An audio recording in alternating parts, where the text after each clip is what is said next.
has established adult education classes for women. Baha'is believe that it is crucial for women to learn the skills that they need to participate fully in society. Up to now, women have been people who are just carry out what the men tell them to do. They never had any part in the decision-making process. After becoming Baha'is, they really play their role in the consultative process. I still remember in some places I used to go those days, in the early days when I used to come here, they would only listen from behind the door. Supposing I'm talking to you or to somebody, and they'll be sitting, there will be women listening, but you don't see them. They're invisible, they're behind the doors. Now they come and they sit. Now this makes it impossible for them to stay out, and they can't be discussing from behind the doors. And once they take part in this process, what I have found personally is that they have become so active, and they become so brave, and the Baha'i activity itself gains from their newly gained spirit. In the heart of the Lotus, the Baha'is of India have found a new faith with a vision of oneness at its heart. The oneness of God, the oneness of religion, the oneness of humankind. They have discovered that it is possible to create a new society by following the path of unity. Because we are social beings, our greatest challenge comes simply in learning to live together as families, as communities, as nations, sharing one planet. The Baha'i House of Worship in New Delhi is a dramatic testimony to the power of the spirit of unity. Financial support for the building came from Baha'is around the world. The structure itself was raised with the help of many hands. The architect, Farabor's Saba. The most important thing behind that design is the relation of the people. There was a spirit outside. Laborers and contractor people and consultants, all, they felt that they are a part of this team. Really, one can say easily, its entire project is a handicraft because of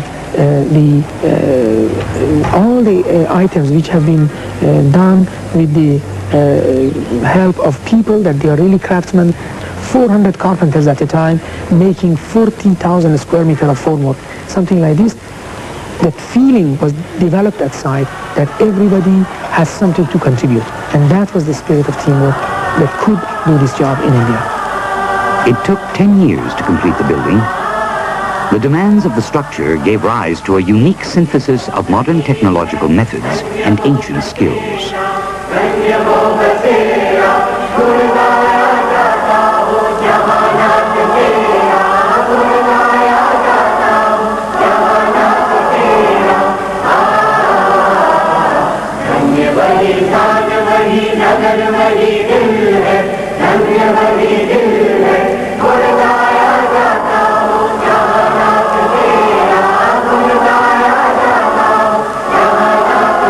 The Baha'i House of Worship in New Delhi was dedicated on December 24th, 1986, and officially opened.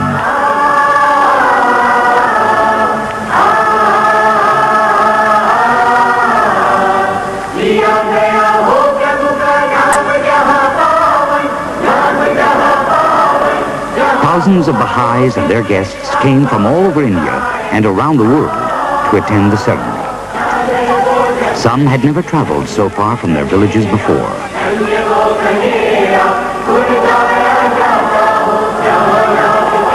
Madame Ruhia Rabbani, representative of the governing body of the Baha'i community, gave the opening address. On behalf of the supreme body of the Baha'i faith, the Universal House of Justice, I have the great honor of dedicating this mother temple of the Indian subcontinent to public worship.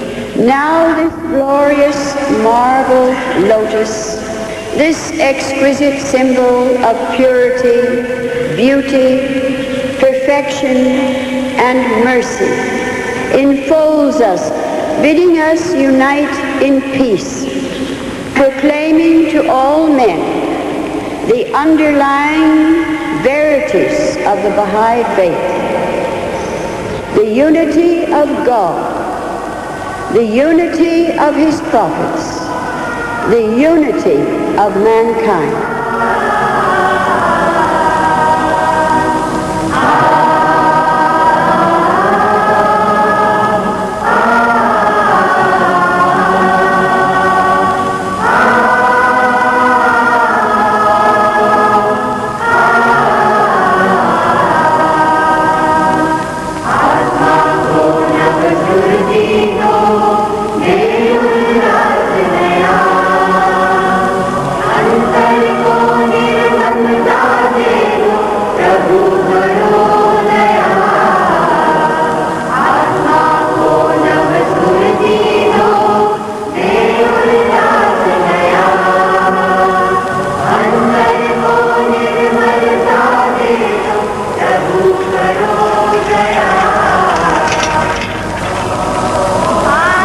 If at any time, anywhere, people think that change has to be revolutionary in nature, that cannot be found in the faith.